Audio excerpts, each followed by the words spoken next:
Pemirsa, banyak sekali kejadian yang terjadi di Kabupaten Jember selama sepekan, dan tim redaksi kami telah menghimpunnya dalam Tajam Sepekan.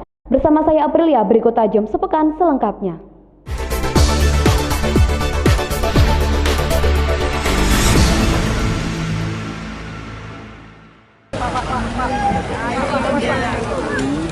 Usai tiba di Bandara Noto Hadinegoro Jember, Presiden Joko Widodo langsung melakukan kunjungan kerjanya di Pondok Pesantren Nuris dengan disambut meriah oleh santri dan santriwati. Tampak keriuhan para santri yang berebut ingin bersalaman dan berjumpa dengan orang nomor 1 Indonesia ini. Dengan didampingi Kiai Muhyiddin selaku pengasuh Pondok Pesantren Nuris, Presiden Jokowi melakukan peletakan batu pertama sembari berdoa untuk kelancaran dan juga kesuksesan Pondok Pesantren Nuris ke depannya.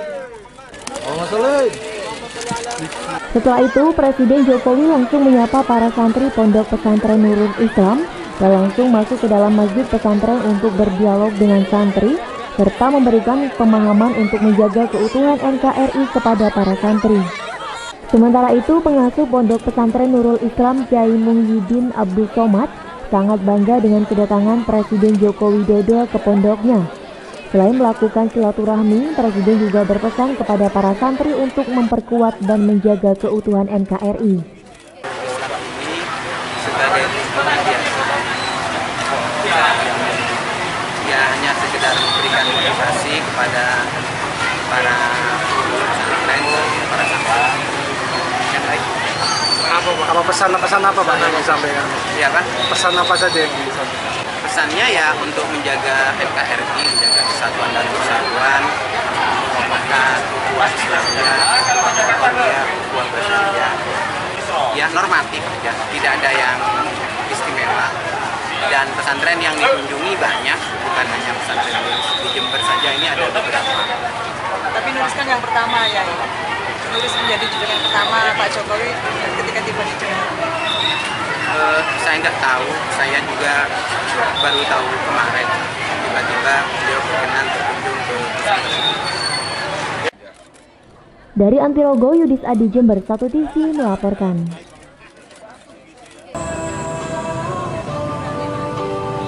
Saat kunjungannya ke Kabupaten Jember, Presiden Republik Indonesia Joko Widodo menegaskan bahwa tidak ada keharusan bagi sekolah untuk menerapkan 5 hari sekolah.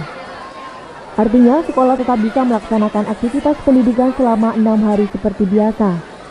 Namun untuk sekolah yang sudah terbiasa melaksanakan kegiatan belajar mengajar selama 5 hari juga tidak dilarang. Yang masih ditanyakan mengenai 5 hari sekolah, ya perlu saya sampaikan, perlu saya tegaskan lagi bahwa tidak ada keharusan untuk 5 hari sekolah. Jadi tidak ada keharusan full day school, supaya diketahui. Dan yang selama ini 6 hari, silahkan lanjutkan. Tidak perlu berubah sampai 5 hari, sudah jelas. Kalau diinginkan oleh masyarakat, dengan ulama, silahkan. Jadi Pak Pres ini sedang kami godok dengan Pak Menteri Pendidikan dan Kebudayaan. Nanti selesai akan kita umumkan ya. Intinya ini. Dari Jember, Yudis Adi Jember 1 TV melaporkan.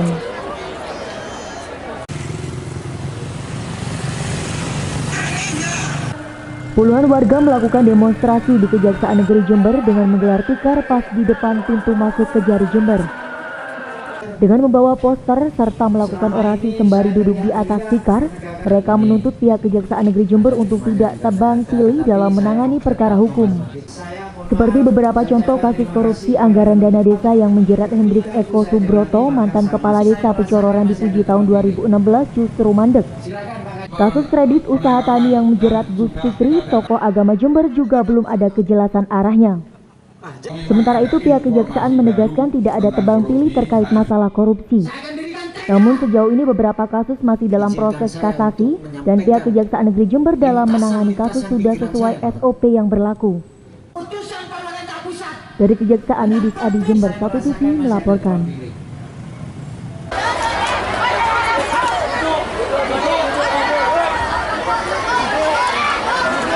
Seperti diberitakan sebelumnya, Presiden Joko Widodo saat berkunjung ke Kabupaten Jember juga membagikan kartu Indonesia Pintar sejumlah 1.725 kartu kepada siswa dan siswi di Jember, baik untuk sekolah dasar, menengah, dan juga lanjutan atas tingkat SMA. Diharapkan para penerima kartu dapat menggunakan dengan benar dan bila ditemukan penyelewengan kartu tersebut akan disanksi, yaitu pencabutan kartu oleh negara. Pihak sekolah nantinya sebagai filter terakhir mengenai pengawasan kartu Indonesia Pintar tersebut. Untuk di SMP Negeri 7 Jember, jumlah penerima KIP berjumlah 185 anak yang terbagi baik kelas 1, 2 maupun kelas 3. Sementara itu Kepala Sekolah SMP Negeri 7 berharap para siswanya yang menerima KIP dapat menggunakan sesuai peruntukannya. Saya berharap tujuan dari pemerintah seperti yang disampaikan oleh Presiden pada waktu hadir di SMP 7, penyerahan KIP pada perwakilan itu, bahwa dana itu memang digunakan untuk kepentingan sekolah, jangan digunakan untuk kepentingan yang lain-lain. Kami pun juga berharap semacam itu, siswa kami yang penerima program ini, program Indonesia Pintar ini, paling tidak dananya memang untuk kepentingan sekolah, ya untuk kebutuhan dia secara pribadi. Yang penting kebutuhan untuk kepentingan sekolah itu saja. Dari Patran, Yudis Adi, Jember 1 TV melaporkan.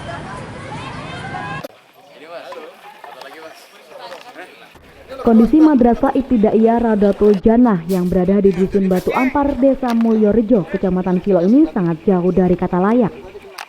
Bangunan kelas untuk kegiatan belajar mengajar hanya terdapat satu ruangan. Itu pun sangat sederhana. Hanya berdinding papan kayu beralaskan tanah serta beratapkan terpal. Bahkan tidak sedikit murid-murid madrasah tersebut yang tidak memiliki seragam lengkap karena keterbatasan biaya. Kondisi inilah yang membuat anggota DPR RI Komisi 11 Muhammad Nur Purnamasi prihatin. Pihaknya berusaha menggandeng mitra kerjanya yaitu perbankan untuk membantu mewujudkan bangunan kelas yang sangat dibutuhkan anak-anak desa terpencil. Dari upaya pria yang akrab dipanggil Bank Pur ini, sebuah bank BUMN kemudian menyalurkan bantuan yang diambilkan dari dana CSR perusahaan, yaitu 50 juta dari Bank BNI 46 yang berencananya untuk membiayai pembangunan 2 ruang kelas. Proses pembangunan ruang kelas ini pun ditandai dengan peletakan batu pertama oleh Bank Pur dan pihak Bank BNI, serta perwakilan dari Bank Indonesia Kabupaten Jember. Pembangunan kelas ini sangat disyukuri warga sekitar. Pasalnya sebelum adanya madrasah ini, anak-anak harus menempuh perjalanan jauh, hampir 10 km dengan naik turun bukit hanya untuk bersekolah. Ini termasuk yang baru, ini dibuat 3 ruang seperti itu Pak, itu Pak. Oke. Potensi siswanya bagaimana Pak? Artinya siswanya banyak kah sebenarnya? Banyak. Berapa totalnya? Totalnya di sini itu ada 86 siswa dari kelas? Dari kelas 1 sampai. Itu artinya yang sudah sekolah di sini. Iya, sekolah di sini. Yang belum sekolah Pak, artinya kan ada juga mungkin yang tidak Masih sekolah. banyak. Rencananya saya akan mendirikan RA. RA itu setara dengan TK. Kalau di Kemenang itu RA seperti itu, akan mendirikan itu. Karena biar ditampung sama masyarakat, sama guru-guru yang di sini, nanti seterusnya lanjutannya ke Madrasah Ibtidaiyah ini. Bank Pur berpendapat seharusnya tidak ada sarana sekolah yang rusak. Pihak pemerintah daerah seharusnya bisa menggandeng perusahaan swasta dan BUMN untuk segera merenovasi serta memenuhi peralatan pendidikan dengan dana yang Corporate Social Responsibility atau CSR. Ada, selain yang melalui mekanisme APBN dan APBD itu ada bantuan langsung dari hasil keuntungan pengelolaan BUMN itu kepentingan peningkatan jangka. Selain di daerah sini, mana Bang yang sudah sama Bang? Ya, selain hari ini yang di sini yang sudah jalan itu kita adakan pengerasan jalan di Lumajang untuk jalan setapak. Dari Jember, DKAJ Jember 1 TV melaporkan.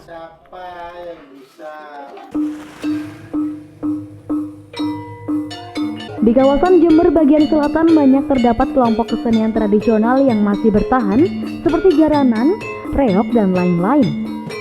Namun keberadaan kelompok kesenian tradisional ini belum mendapat perhatian yang serius dari pemerintah daerah maupun dari dinas terkait.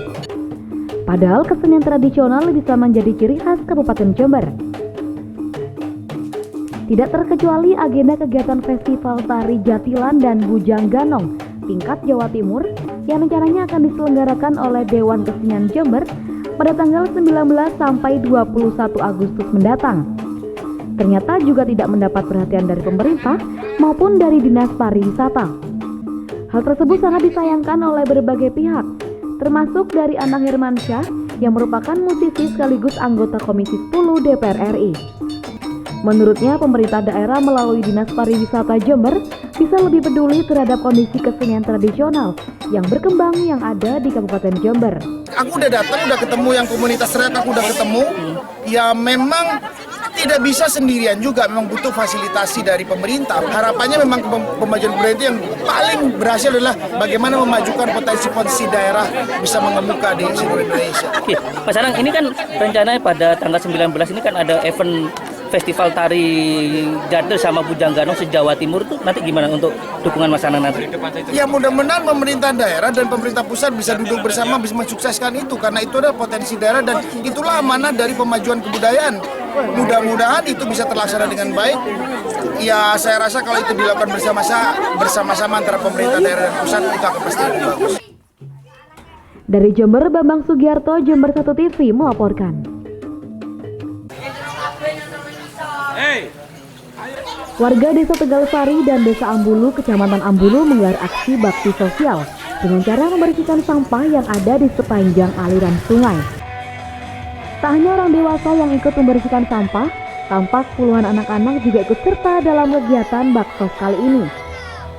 Rizky salah satunya, dia mengaku senang bisa ikut serta dalam kegiatan tersebut dengan harapan sungai bisa bersih dari sampah-sampah. Ikut kegiatan apa tuh? Cara bersih-bersih sampah. Bersih-bersih sampah. Biar bersih, kalinya jernih, dan banyak ikannya. Jangan sampai ada yang membuang sampah itu ya.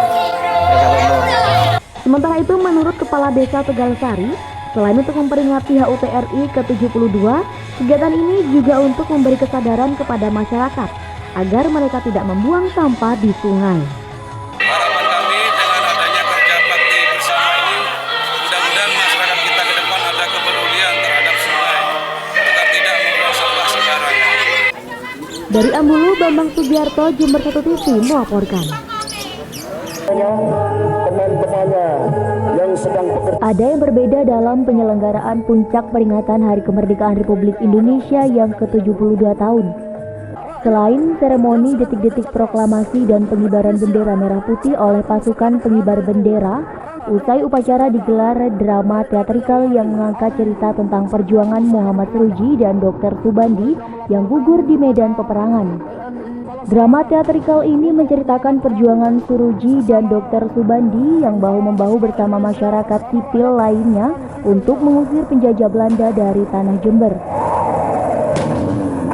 Dengan pengorbanan nyawa para pejuang, kemerdekaan Indonesia di bumi Jember dan Indonesia berhasil diraih. Meski belum diberi gelar pahlawan nasional, namun nama Muhammad Seruji dan Dr. Subandi sangat harum di Kabupaten Jember karena kisah heroisnya melawan penjajah Belanda. Dengan semangat patriotisme dan bahu-membahu itulah diharapkan bisa menjadi contoh bagi seluruh elemen masyarakat di Jember, karena bila seluruh elemen tidak bisa bersatu, mustahil Kabupaten Jember dapat berkembang dan maju seperti daerah lain. Semangat kita di Hari Kemerdekaan ke-72 Republik Indonesia ini adalah semangat kerja bersama.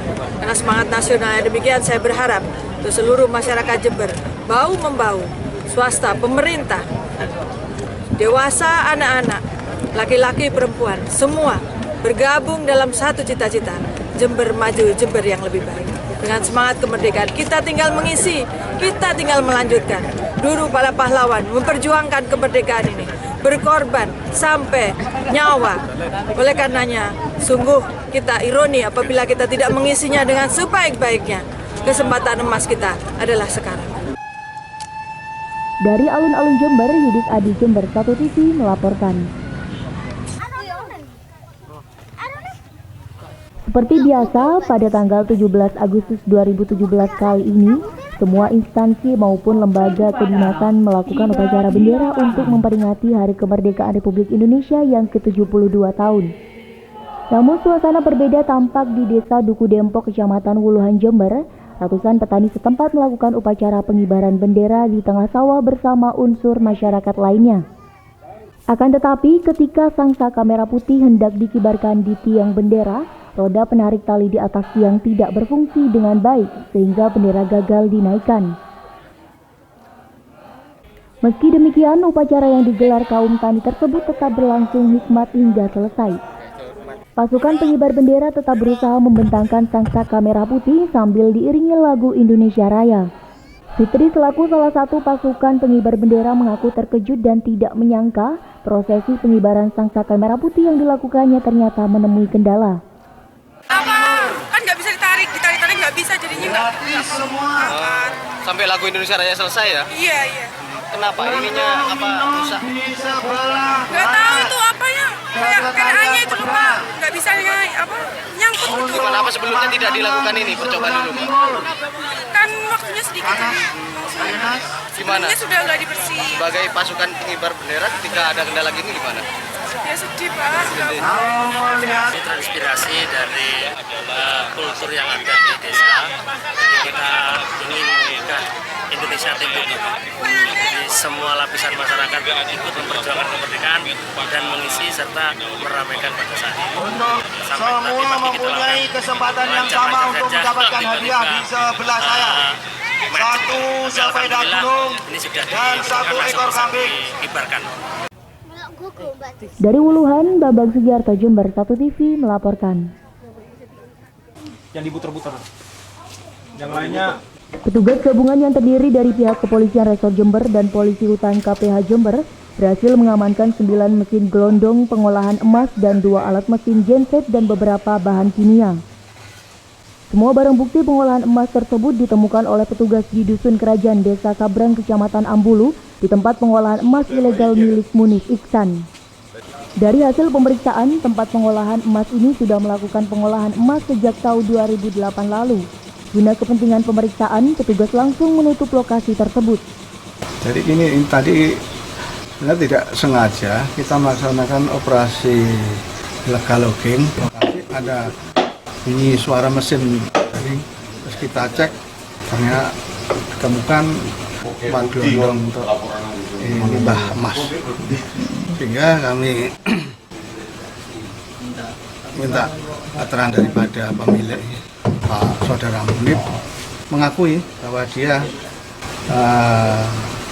punya usaha ini kurang lebih tahun 2008. Sementara itu, Munif Iksan, pemilik tempat pengolahan emas, kini masih menjalani pemeriksaan di Mapolsek setempat terkait surat izin pengolahan emas miliknya yang dikeluarkan oleh Disperindak Jember. Dari Ambulu, Bambang Sugiarto, Jember 1 TV melaporkan. Yang diputar-putar. Yang lainnya. Petugas kepolisian masih sering menemukan tempat pengolahan tambang emas di wilayah Kecamatan Wuluhan dan Ambulu. Hal tersebut merupakan bukti kuat bahwa di sekitar Gunung Manggar masih terdapat aktivitas eksploitasi tambang emas. Padahal jika merujuk pada Peraturan Daerah tentang Rencana Tata Ruang dan Wilayah atau Perda RT RW Kabupaten Jember, potensi tambang mineral logam mulia di Jember tidak boleh dieksploitasi karena dikhawatirkan bisa merusak ekosistem lingkungan hidup serta berpotensi menimbulkan konflik horizontal. Namun, para pengolah tambang justru mampu menunjukkan surat perizinan pengolahan tambang yang diterbitkan oleh pemerintah Kabupaten Jember melalui Dinas Perdagangan, Perindustrian atau Disperindak Kabupaten Jember.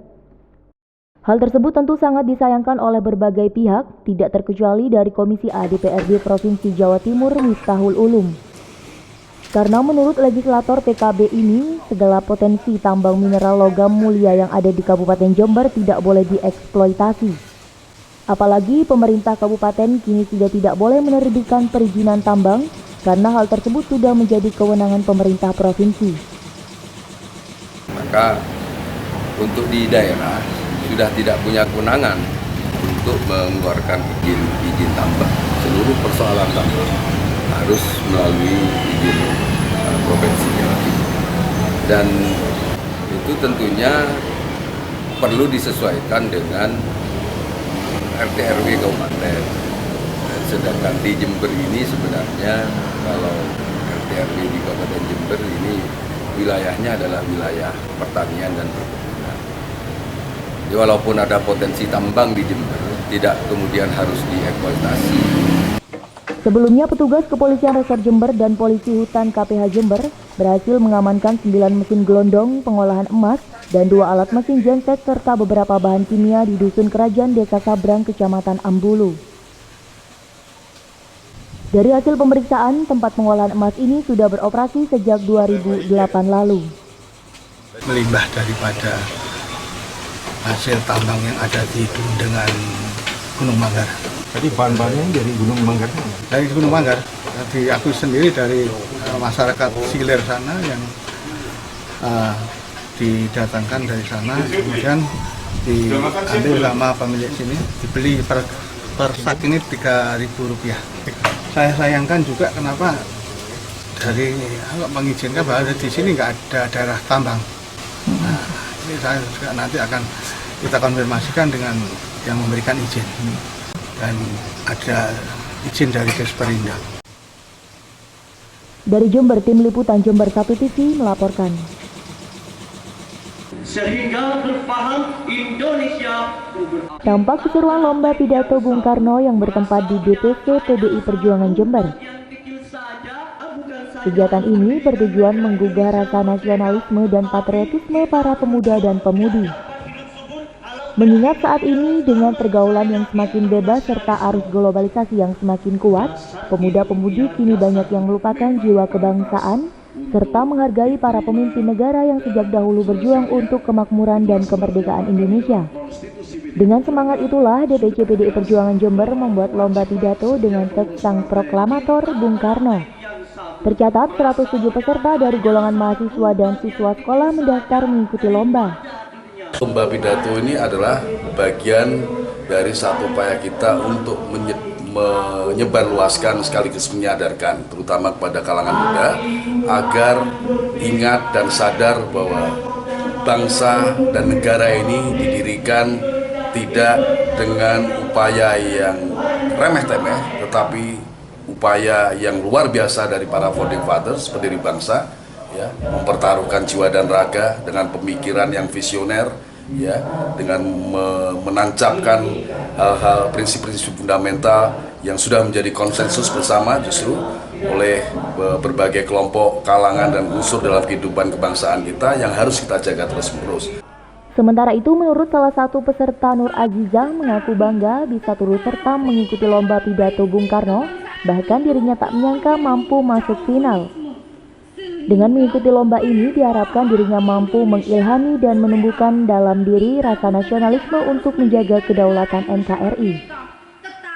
Apa namanya menyampaikan pidato Soekarno? Apa yang dirasakan? Saya itu merasakan seolah-olah saya itu Bung Karno sendiri. Dan saya itu tiap-tiap bait dari semua pidato itu saya hayati semua. Saya berusaha kalau saya itu emang melawan proklamatornya seperti Bung Karno. Berapa lama adik belajar latihan? 1 hari mungkin cuma dengerin 10 kali sudah hafal. Dari Baratan, Yuris Adi, Jember 1 TV melaporkan.